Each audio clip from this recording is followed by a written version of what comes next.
तो अगर वास्तविकता से जो है स्पिरिचुअलिटी हमें वास्तविकता से परिचय कराती है और शांत होकर हमें इस सिक्स्थ सेंस को सुनना चाहिए और इसको विकसित करना चाहिए दुर्गुणों को हटा के।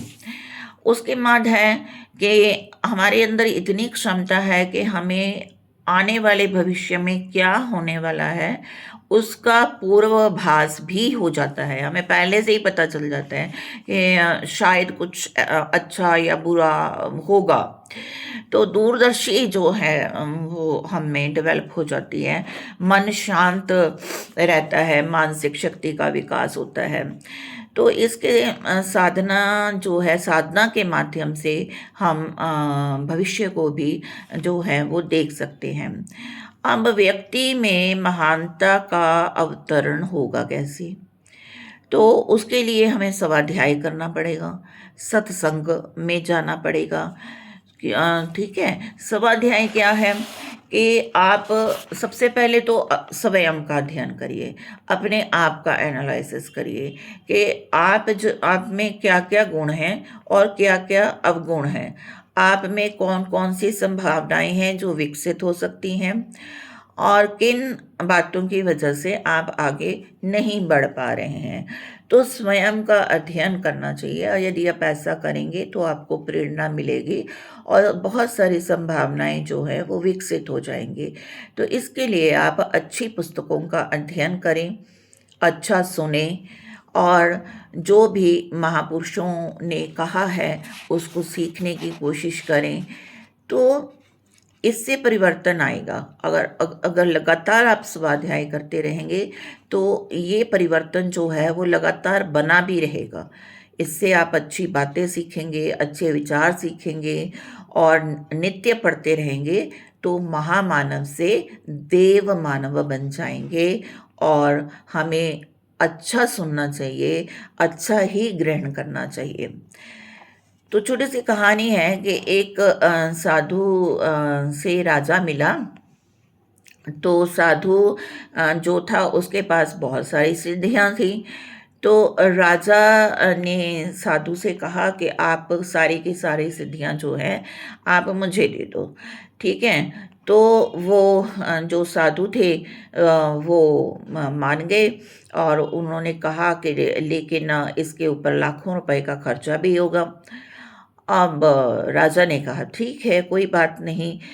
तो राजा जो था उसको पता चला कि एक सांप जो है वो पहाड़ से उतर कर आएगा और उसे डस लेगा। तो उसकी मृत्यु हो जाएगी, किसकी? साधु की। तो राजा ने क्या किया, उसे सांप को उसको अतिथि मानकर अपना महल में फूल बिछा दिए, सुगंधित फूल बिछा दिए, दूध की कटोरियाँ रख दी और पुत्री को बोला कि तुम अपना सिंहासन संभालो। और वो मन मुग्ध हो गया। उसने कहा तुम्हारी मौत जो है वो मैं अपने ऊपर ले लेता हूँ और उसने शरीर त्याग दिया। तो ये है कि हम जो हमारा गेस्ट है, हमारा मेहमान है, अतिथि है, हम उसका सत्कार करते हैं और साथ के साथ अपने क्रोध पर भी नियंत्रण रखते हैं। तो जब राजा ने शरीर को त्याग दिया, उसे नया जीवन मिल गया। तो वो रानी को बताने आया तो उसने देखा कि रानी जो है वो दूसरे पुरुष के गले मिल रही थी। तो राजा को एकदम से क्रोध आ गया, उसका हाथ तलवार तक पहुंचा। तभी उसे दूसरी बात याद आई। तो उस रानी जो है वो पुरुष वेश में अपनी ही पुत्री से मिल रही थी। तो उसका क्रोध जो है वो शांत हो गया। तो इसलिए हमें अपने क्रोध पे भी नियंत्रण रखना चाहिए, एकदम से क्रोध में भड़क नहीं जाना चाहिए। तो इसके लिए क्या करना होगा? सत्संग करना होगा। सत्संग करने से हमें लाभ मिलेगा और जो है हम अपने क्रोध पे भी नियंत्रण पा पाएंगे। तो तप और तप का स्वरूप क्या है? इसमें संयम की बात की गई है, परिशोधन की बात की गई है और उसके बाद जागरण की बात की गई है। तो अब ये है कि संयम जो है वो 4 तरह का बताया गया है। इंद्रियों का संयम, अर्थ संयम, समय संयम और विचार संयम। इंद्रिय संयम जो है वो हमारी जो इंद्रियां हैं, सेंसेस हैं, हमें उसके ऊपर कंट्रोल रखना है। और अर्थ संयम में अभी हम बात करके हटे हैं कि हमें कैसे कमाना है, कितना कमाना है, कितना खर्च करना है, और समय का सदुपयोग कैसे करना है, अपने विचारों को शुद्ध करना है, अच्छा करना है। तो अर्थ संयम जो है, हम केवल अपने लिए ही ना खर्च करते जाएं, हमें या समाज के लिए भी खर्च करना है। तो कैसे सही तरीके हम यूज़ करें, पैसा कमाने के गलत तरीके इस्तेमाल करके अपनी इच्छाओं को पूर्ण करना पूर्ण रूप से गलत होता है। हमें अपने लिए कमाना है, बुज़ुर्गों के लिए कमाना है, आने वाली पीढ़ी के लिए कमाना है, और समाज के लिए भी कुछ करना है। तो ये सब अर्थ संयम में आ जाता है। समय संयम है कि हम समय का सही सदुपयोग कैसे करें। तो ये हमें अपना डेली रूटीन में देखना होगा कि हम समय को बेस्ट यूज़ कैसे कर सकते हैं। विचार का संयम है। अब दिन भर में अनलिमिटेड थॉट्स जो हैं, बहुत सारे विचार हमारे दिमाग में घूमते रहते हैं। जो अच्छे विचारों का प्रवाह चलेगा, वहाँ बुरे विचारों का प्रवाह भी चलता है। तो इस तरह हमें अच्छे अपने विचारों पे संयम रखना है, बुरे विचारों को अच्छे विचारों पे प्रभावी नहीं होने देना है। उसके बाद आ जाता है परिशोधन। अब परिशोधन में क्या है कि हमारे मन में बहुत सारे विकार हैं, गलतियां हैं, अशुद्धता है। तो शरीर में दोष आते हैं उसकी वजह से, तो उसको दूर करना पड़ेगा। उसके लिए क्या करना है, हमें स्वाध्याय करना है, जप तप ध्यान, ये सब करने से हम अपने चित्त को सुधार सकते हैं। कॉन्टिन्यूटी की ज़रूरत है। ये नहीं कि आपने एक दिन 2 दिन स्वाध्याय किया, जप किया, तप किया और जोश में कर लिया, फिर उसको छोड़ दिया। नहीं, इसको रूटीन में लाना है और लगातार इसकी कंटिन्यूटी जो है वो बनाए रखनी है, तभी इसका जो फल आपको मिल पाएगा। उसके बाद है जागरण। क्या जागरण करना है, क्या जागृत करना है, हमें अपनी क्षमता को जागृत करना है, विभूतियों को जागृत करना है, प्रतिभा को जागृत करना है, हमारे अंदर साहस है, आत्मबल है, उसको जागृत करना है।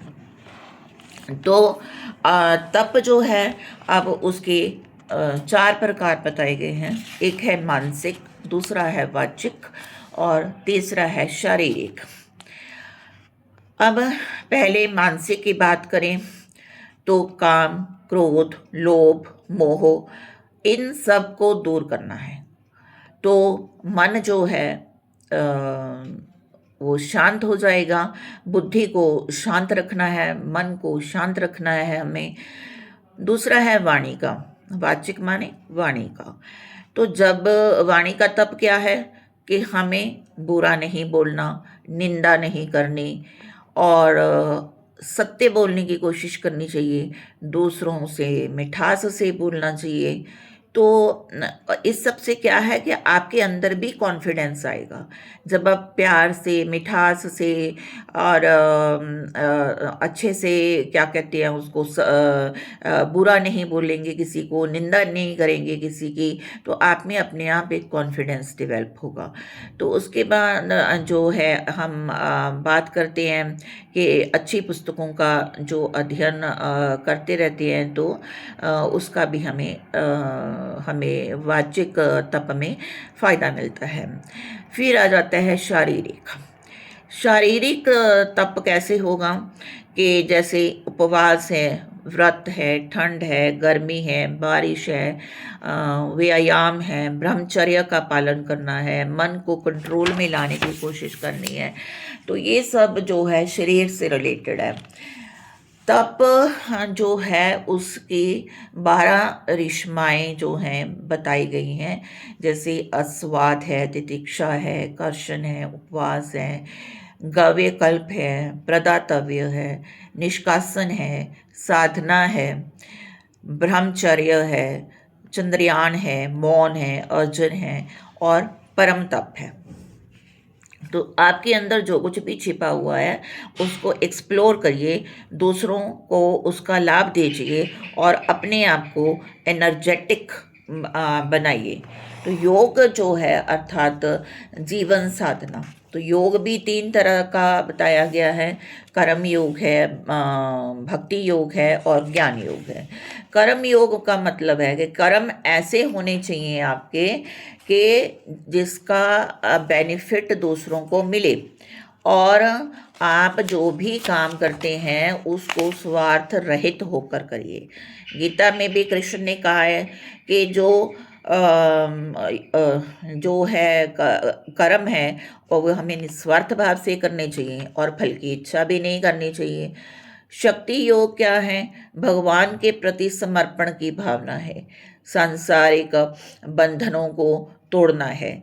ज्ञान योग में क्या है कि हमें नॉलेज, अच्छे से अच्छे ज्ञान प्राप्त करना है, और जितना अच्छी पुस्तकों को पढ़ के हम अपना ज्ञान विकसित कर सकते हैं उसको करना है। तो योग की प्रक्रिया जो है